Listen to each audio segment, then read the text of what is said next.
नेवासा तालुक्यातील सलाबतपूर येथे कौटुंबिक वादातून एक धक्कादायक घटना समोर आली आहे।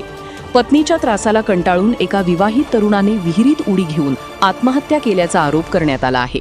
नमस्कार, मी ज्ञानदा आणि तुम्ही बघायला सुरुवात केली आहे न्यूज 24 महाराष्ट्र वेद महाराष्ट्राचा।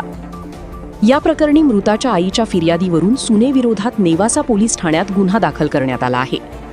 नेवासा तालुक्यातील सलाबतपूर येथे भरत ज्ञानदेव जाधव वय 39 यांनी विहिरीत उडी घेऊन आत्महत्या केल्याची घटना घडली।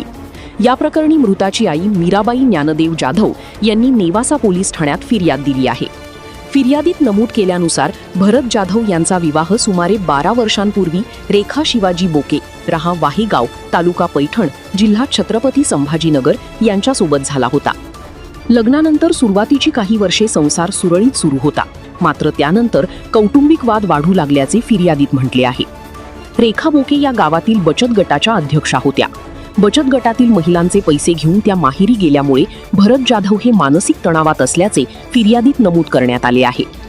तसेच 2 वर्षांपूर्वी पत्नीने न्यायालयात पोटगीचा दावा दाखल केला होता। जमीन नावावर करून दिल्यासच नांदायला येणार असल्याचे ती सांगत होती, असा आरोपही करण्यात आला आहे। 6 मे रोजी रात्री 8 वाजण्याच्या सुमारास भरत जाधव हे घराजवळ बसले असताना पत्नीचा फोन आला। फोनवर दोघांमध्ये जमीन नावावर करण्याच्या मुद्द्यावरून वाद झाला। त्यानंतर भरत यांनी मोबाईल आणि शर्ट बाजूला ठेवून घरासमोरील विहिरीत उडी घेतल्याचे फिर्यादीत म्हटले आहे। घटनेनंतर कुटुंबीय आणि